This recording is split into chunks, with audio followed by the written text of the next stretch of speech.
to bring your attention to where body and mind come together, unification, ekaggata, unified, another synonym for samadhi, gathering together, collected. An important, in my opinion, important term to refer to is this simple word uju, which means a number of things, but I think a single word you can use for it is upright. Upright. So we notice in the Metta Sutta you have this phrase saku ujuja, suhujuja. So this is it means it's emphasized. One is truly together. Saku, is really well put together. One is able, one is upright. This means, it can mean a number of things. It probably means you've got your head screwed on, you're not psychologically unbalanced. You're in a sober state of mind. But also I think a sense of integrity is there. And this is in the Metta Sutta, right?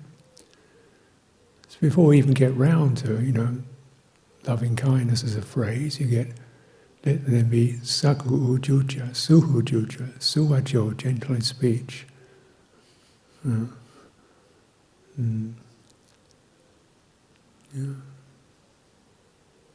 Unburdened, not carrying weight around.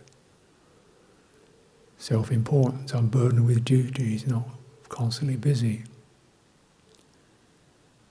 It's this sense of something that's balanced, poised. It's not staggering, it's not rigid. It's not intense, it's just nicely poised and balanced.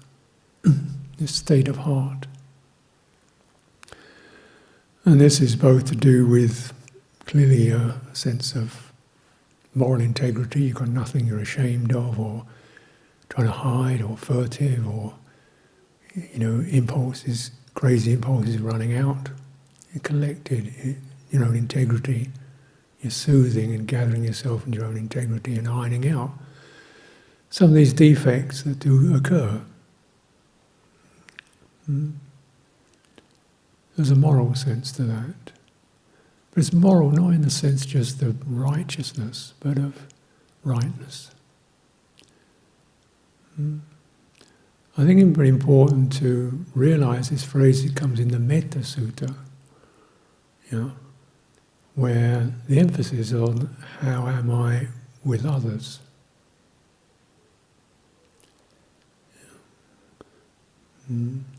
So with a boundless heart, sending goodwill towards others, comes from this uju place. When there's correct balance and poise, the heart isn't constricted with ill will, aversion, irritability, mistrust, righteousness, depression, the natural goodwill. Why should there not be goodwill?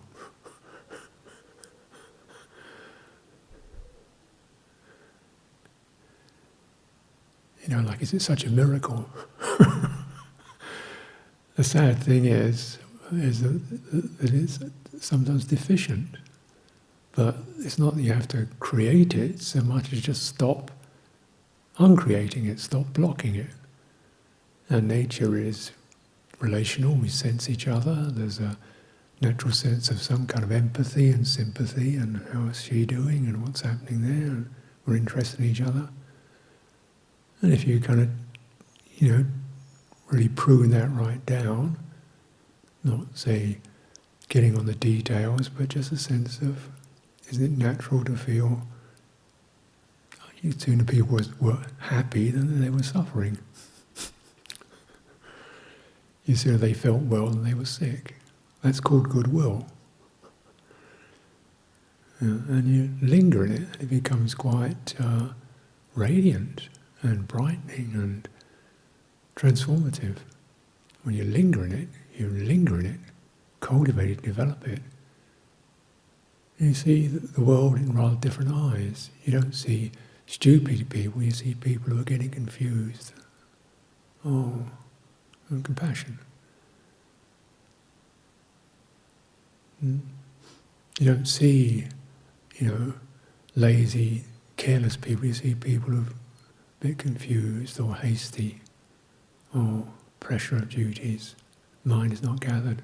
Compassion arises. You're starting from a different basis. And you don't see people who are better than me. You think, oh, how wonderful. She's in a really good state. Wonderful. Yeah. He's looking really well. Wonderful. Rather than, he's better than me. Or I'm not as good as. Appreciation.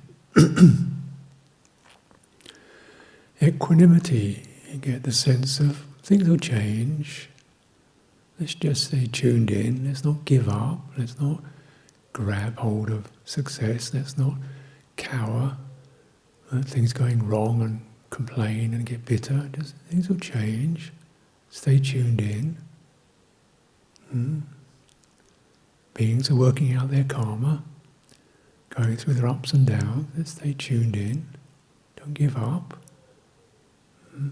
Don't give up on yourself. So you cultivate these qualities, extend this quality of goodwill through the range of experiences of others. Yeah? When they're having difficult times, when they're making mistakes, when they're having a good time, when they're just going through changes, then naturally that's the atmosphere that gathers around your own body and mind, rather than complaining about it or feeling dejected by it, or comparing yourself with how you should be or whether you're as good as this, that or the other. And whenever there's sati or mindfulness, you feel a sense of, carelessness has disappeared from me, I'm grateful. I'm prone to carelessness. Wonderful, I had a good, definitely there was strong bouts of carefulness there. Yeah. I do say stupid things, but I managed to contain it today. Great. I'm full of impulsiveness, but just now I managed to check it and feel my body and relax and take a time. There's replenishment that occurs through mudita. And you do need to replenish because suffering is tiring. That's why it's not recommended. Stressing and agitating and complaining and blaming, it just wears you out. Emotionally exhausting. Why it's strongly not recommended for your own welfare. Well, then compassion is recommended, because even the bad times then turn into good because you're getting filled with something positive. Right? So it's a win. These upper mana states, measureless, they don't have, there's no measurement, they're not an accountancy system. Like, she deserves this much metta and no more.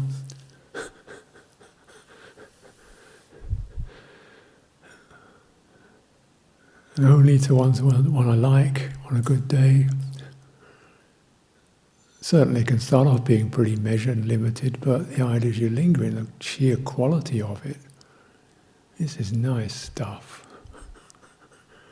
This is good juice. Yeah. And changes the world, changes your mindset, changes what you notice and how you notice things. You notice the mishaps, not as idiot, but as, oh dear, made a mistake.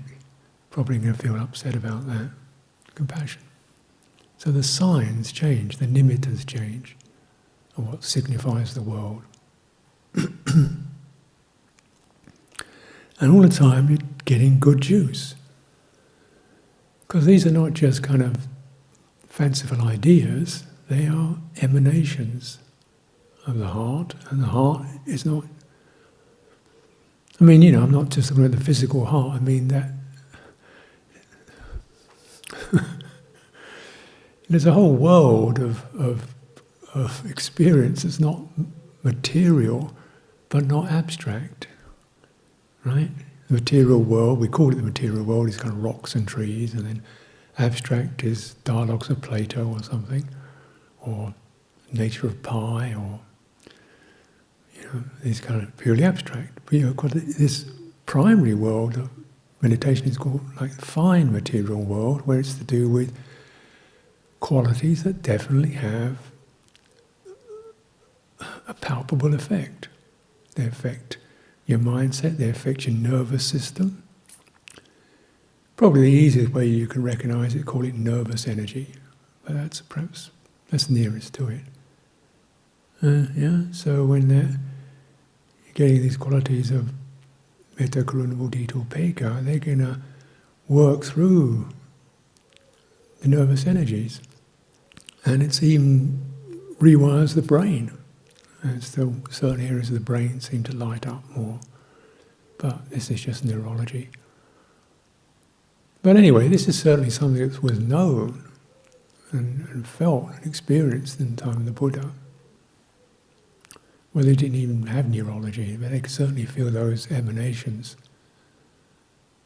The Buddha I encompass the entire world with a heart of compassion and sympathy. I think he meant it. I encompass the minds of others. Actually like a kind of an energy reaching out and like a canopy over others, a shelter, a refuge. So it is really important to get your sense of how morality and loving kindness should be seen together. So loving kindness doesn't mean give in to every wish you have, being nice to yourself. No, it means that what's really not good to yourself is to maintain a sense of integrity. Don't deceive yourself. Don't hoodwink yourself. Own up, but in a compassionate way. You slipped up there, let's set it straight. You can. And it's not about rigid adherence where we get righteous, because there's no relational sense with that. You take morality purely as an ideological thing, it becomes abstract, right? Get what I mean? Puritanical.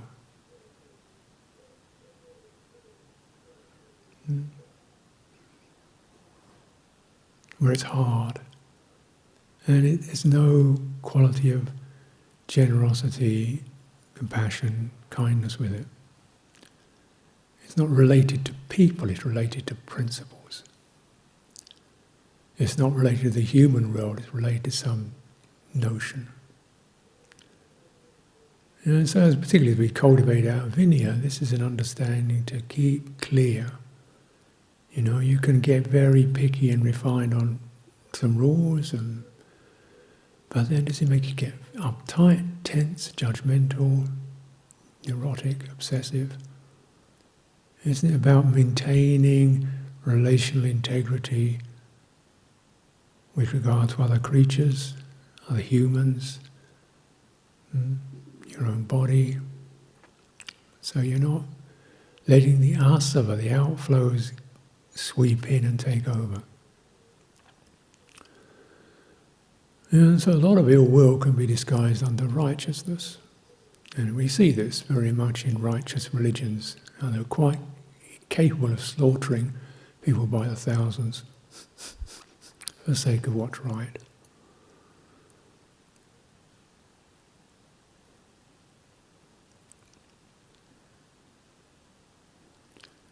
Loving kindness without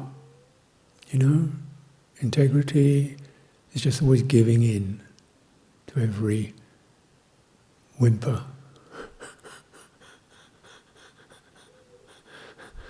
A gratification.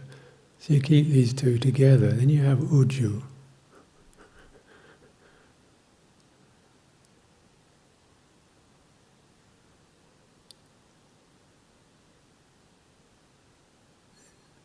And this is where you look at another context which is clearly signified, apart from the Sangha being uju patipanno, right? That's one of our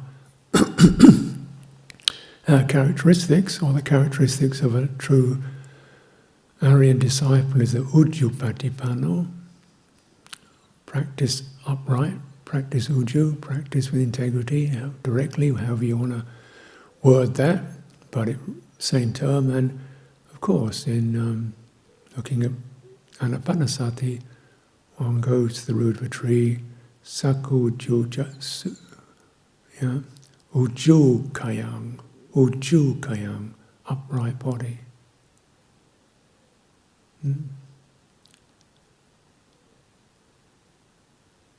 And, okay, sitting upright. But you look at it more fully, root of a tree, canopy, shade, shelter, safe, secluded, right? You feel safe, undisturbed, upright. It's not just an anatomical quality, it's a certain energy where you feel balanced, poised, spacious.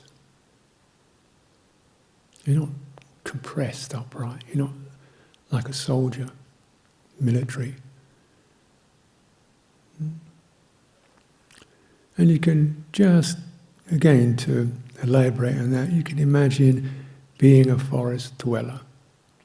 At the time of the Buddha, massive jungles.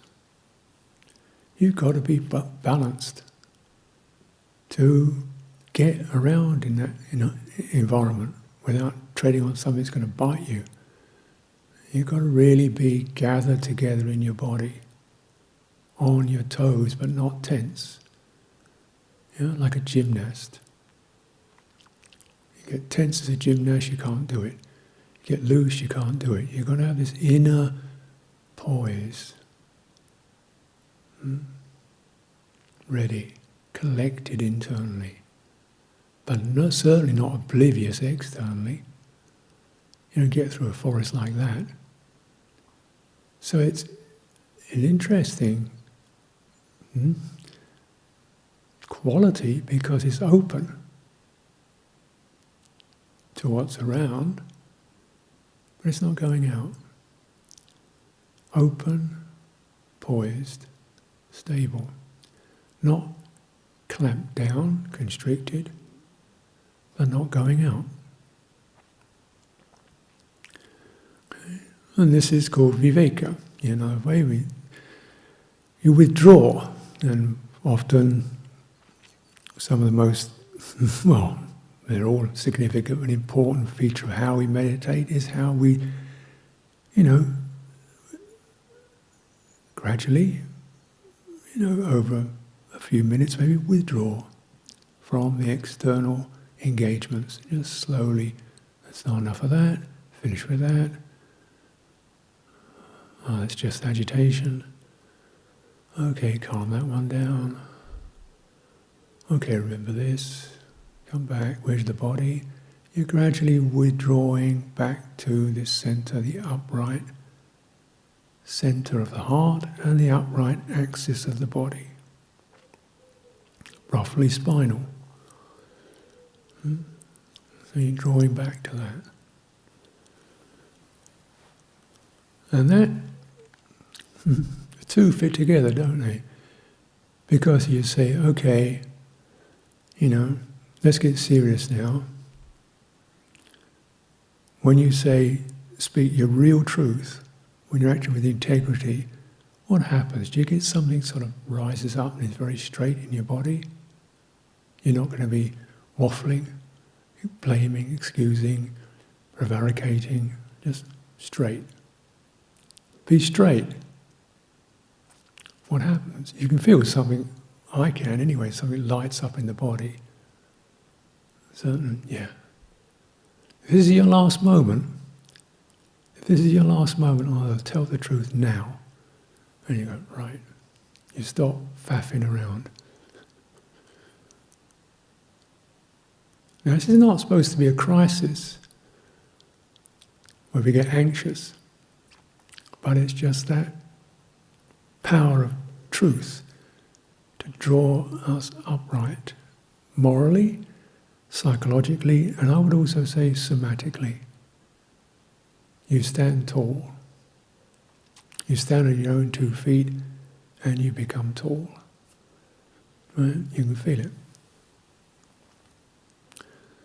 And anyone who sees people who are, speaking their truth, you'll see they do that. So there's definitely this interplay between body and mind. You can witness it. It's sometimes not really noticed, but actually in meditation, Buddhist circles, that is very important. Because when the two, the body and the mind come together in that way, the heart, the sensitivity, the receptivity, the ethical qualities become charged in a good way, not intense but awakened. We get very wakeful, sensitive.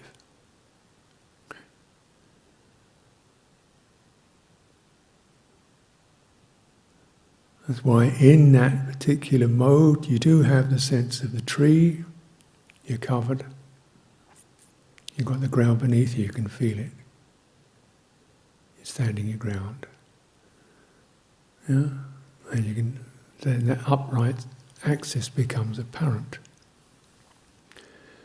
There you can even trace it from your tailbone, your sitting bones, in the base of the pelvis, right the way up into your cranium axis.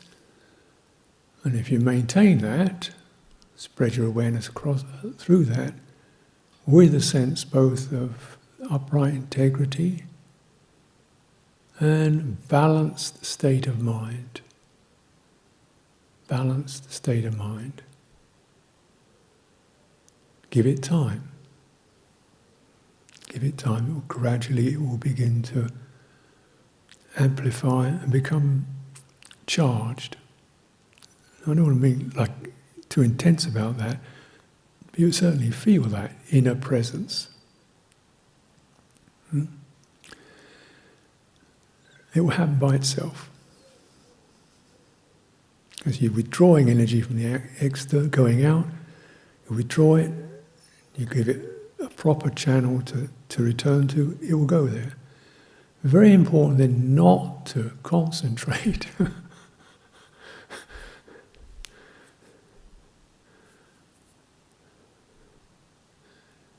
The Buddha never told us to concentrate on anything.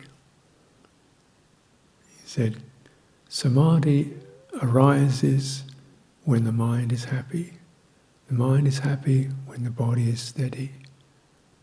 The body becomes steady when we recollected virtues and felt gladdened by them, taken them in deeply. That's the process. Then the mind is unified. There's no pushing it together. There's no pushing, no pinching, no clamping, no point focusing.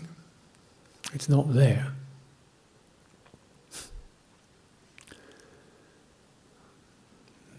So when you look in Anapanasati Sutta, you will not see any mention of focusing on any point at all.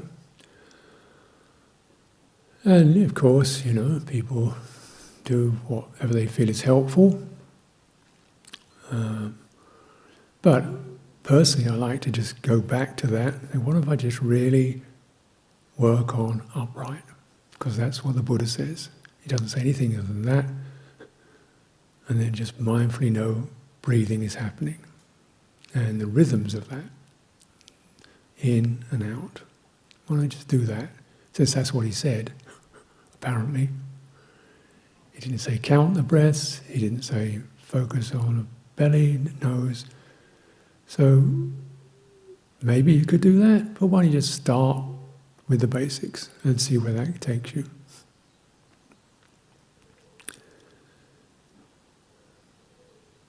So this is not rigid upright. This is the uprightness that comes from withdrawing from unskillful impulses, outgoing tendencies, and feeling the uprightness of the body, and feeling the rhythms of it, breathing out where everything discharges and relaxes by itself without us doing anything about it. And the pause where things just settle for a second or two. Very important point that we don't necessarily notice. And then a steady rising inhale. Bodies do that. We don't do it. It's involuntary, it's a gift. Now, what we do is maintain our uprightness. Attitude is upright, body is upright, integrity. Drop whatever you can that you don't need. This is right. Samma sankappa, no brutality, no forcing. Be sensitive, take your time, listen carefully. Nikkama, just relinquish what you can, not needed. And simplification, just there, you feel that. My experience is that, certainly with a lot of false starts and whoops, no, wait, backwards and forwards, settling in to that uprightness, having faith in it, giving it time, and breath energy starts to flow along that, into that uprightness. So it becomes almost like a channel, which again is rather difficult to understand from the Western anatomical point of view. But once you look into Indian understanding, it's right there. Pranayama, nadis, channels. Look in Chinese understanding, channels, meridians. Maybe they were right.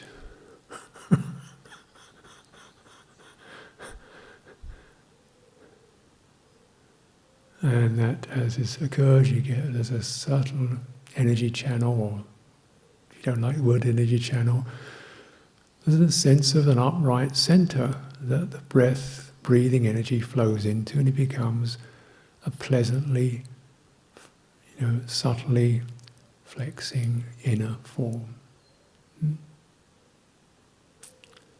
And it's extremely healthy, even just on that level. This is where the stress stuff starts to melt down, and the stagnation starts to clear. And as we probably well aware, stress produces chemicals, toxins, the body gets packed full of adrenaline and other stuff. So the endocrine system, the energy systems, the body's neurology gets malfunctioned, and people taking medication to get to sleep and things like this. Massive physical results from psychological stress.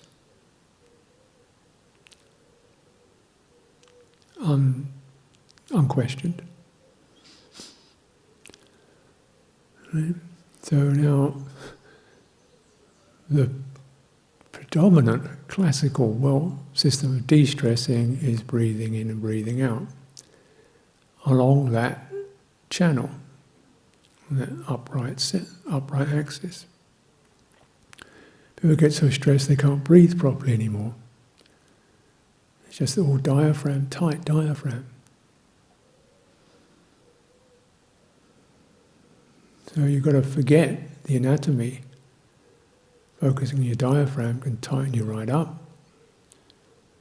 Just focus on feeling upright and relaxing the stress in your shoulders, your neck, your cheeks, your jaw, your eyes, your fingers, your palms, and your mind. Relax the got to get it done, relax the I can't do it, how long does this go on for, all those kind of fretful, agitating psychologies, they will definitely produce the stress chemicals that will mess you up. Because these are so common these days, that's why people are pretty messed up. You don't want to make meditation another work project which is going to mess you up, full of stress. Breathing out is always recommended as that which calms the hyperactive centers of the brain, amygdala, cleanses the nervous system. That's even straight neurology. Now we're looking at something, okay, a little deeper than that, maybe. Releasing regret. Releasing self-criticism, releasing despond, releasing judgments of others, releasing the past. It doesn't just switch off at a moment's notice, but you can keep breathing through those psychological mental experiences, the calming effect of breathing in and out. Practiced in the light of goodwill is going to clean things out. Addictive tendencies, for the sudden twitch, you've got to have something, a cup of coffee, something to chat about, get your phone and switch on. Okay, we all get those little twitches. Don't shut it down, don't shrug it off, just feel the twitch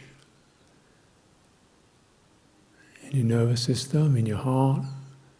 Take an out breath through that. Feel the sense of, oh, not another day. Oh no, not this again. And breathe in.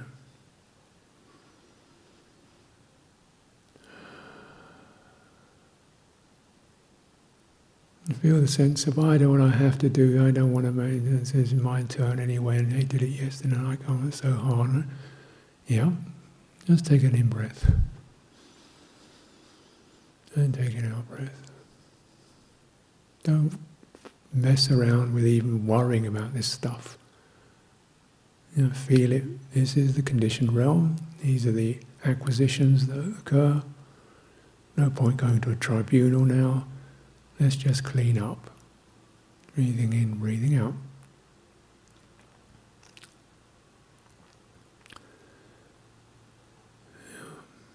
It's not abstract. It's not like some abstract exercise. And then we can make it that, do this, and you get to this stage, and that stage, and after you get this particular nimitta, and you get to that stage, and do the other 5 of these. Why don't you try it as a human being? Because it's not an abstract meditation. It's a bit like abstract morality. We get fixated, we get obsessive, and we get tight. And people disturb me. And things disturb me, and I disturb me. Noise disturbs me. Everything disturbs me. Because once you get tight, everything disturbs you. That's the nature of being tight. If you're open, you live somewhat like a cloud, got no edges. Things pass through.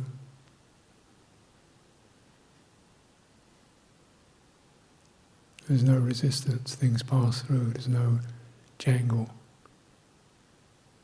Breathing in, breathing out, open.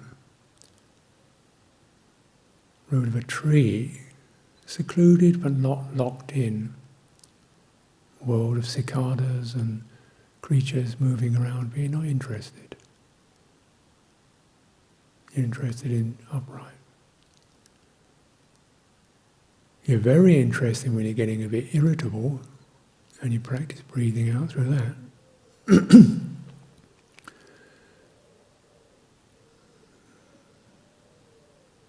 So you're breathing it out through the human realm, the human body, the embodied realm, in the human, living, animate context. And you can take this into meditation or people are shuffling around and she's sniffling, and it's nothing to do with me. May she be well. That's all I need to think. Just open, but not getting those triggerings of feeling, irritated by human beings. What do you want to do that for? You're going to live with each other. And it's open, and it is composed. People get irritated when they can't find their own centre, so naturally. Wives and husbands fight each other. Kids and parents fight each other. Brothers and sisters fight each other. Monks and nuns fight each other. Not necessarily physically, but psychologically. If you can't find your own centre, then you're always trying to defend yourself against these people who don't do it the way I do it, and can't understand what I'm about, and does these annoying habits, and always puts their shoes there, and never tidies up, and God, it drives me nuts. Just compose yourself. Go back to centre. Get a grip, Hold on to that. Okay. Find that centre. Open. But not impacted. This is the paradoxical thing. If you're open, but your energy is centred. Yeah? So it's really not about sense contact. It's about where your energy goes. Right? There's a distinction between sense contact, tactile, things striking the ear, and where your heart's energy goes. And people don't necessarily see the difference, or really recognise there's such a thing as heart energy or breath energy. This medium is largely not known. But it's certainly, you can see the results. If your heart energy goes out towards sound, you're going to get irritated.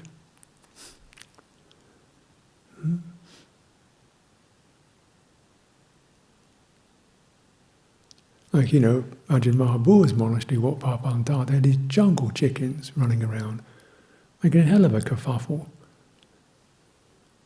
And I say, what is chicken? And Ajahn Mahabhu just laughed. He said, well, don't worry about the chickens, just focus on your defilements. It's just sound. Well, there's the elephant fair, elephant festival in Surin, I think it was, and the forest monk there. Monks say they can't meditate because the sound of elephants trumpeting and rockets going off. And you say, oh, just leave them alone. Don't go there. Just do your practice. Let sound do it what it does. That's its duty. Your duty is to maintain your inner composure. Leave it alone. And people think, how can you do that? You don't realize that heart energy is what creates contact.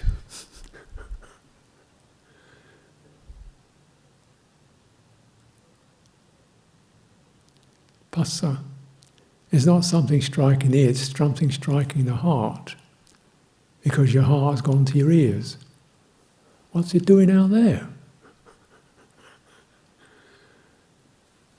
Or your heart has gone out to somebody else's appearance. What's it doing there?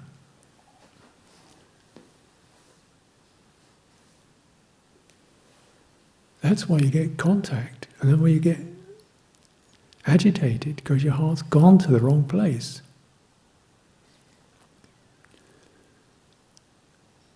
And you may think you don't have any say over it, but you do. Once you've found this upright inner channel, that's the point. Because if we don't find that, that's exactly, our heart does go out to those things. It's not anybody's fault. It's got nowhere else to go. So it goes out to sight and sound and thought and the past and memory and planning and this is that and what we're going to do next year, because there's nowhere else for it to go. And it gets thrown around like crazy in there. And you're always trying to firm up the external world. Let there be no sound, no trucks driving up the road, nobody mowing a lawn, no airplanes overhead. Stop the world.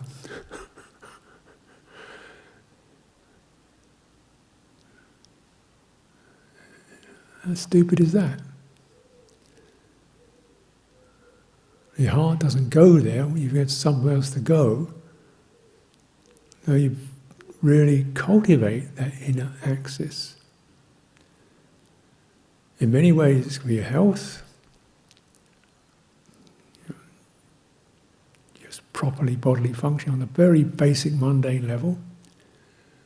But more important, it's going to give your heart somewhere to go. Your citta is going to rest there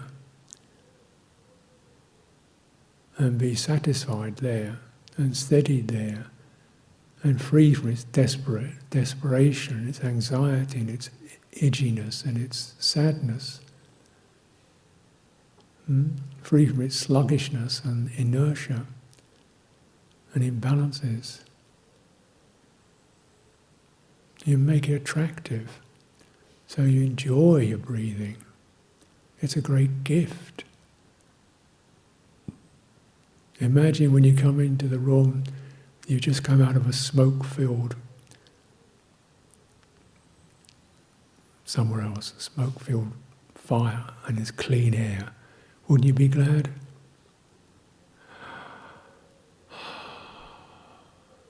Imagine you've been fighting with a heavy lung infection and you could finally breathe freely. Wouldn't you be glad? Would you care if somebody else was, walking up and down the back? Oh no, don't bother me, I'm going to be with this. Why can't we sustain that?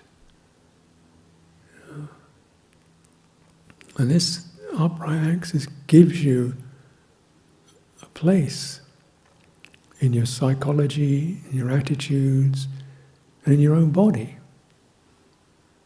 Uccu. And you rest in that, breathing energy starts to absorb into that. That's its nature. It's not closed down, it still has this suffusive quality. Just like loving kindness, it spreads, not because you're pushing it out, it just naturally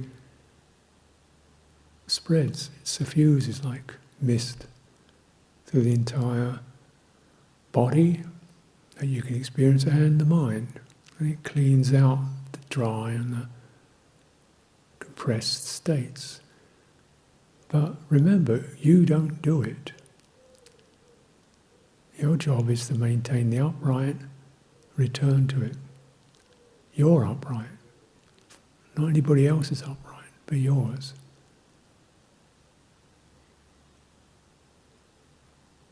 And give it embodied time. This is not numbers on a clock.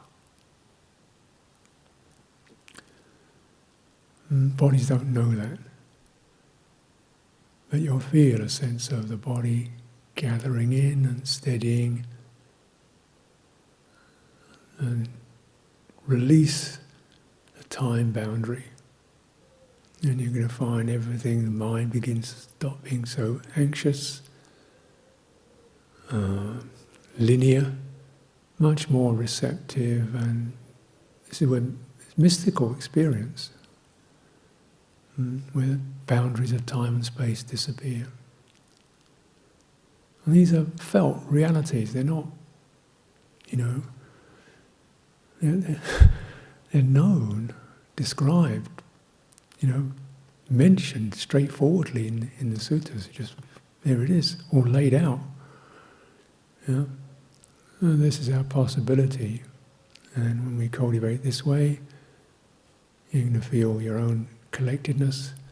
Naturally, anybody else's collectedness, their energy is going to be there in the room. We can benefit from that. Yeah? If it's not there, you withdraw to wherever you feel it. It's your job. Withdraw your attention to wherever you feel that collectedness, that gatheredness. Everybody else is scatty, falling all over the place. Doesn't matter. Withdraw to where you feel your collectedness, your uprightness. Stay there. And you cultivate it. And you'll feel that sense can go with you when you walk, when you stand. You're still in that same upright zone. Don't go out, don't close down. Open, stable, flows along. So let's take some time for practice now.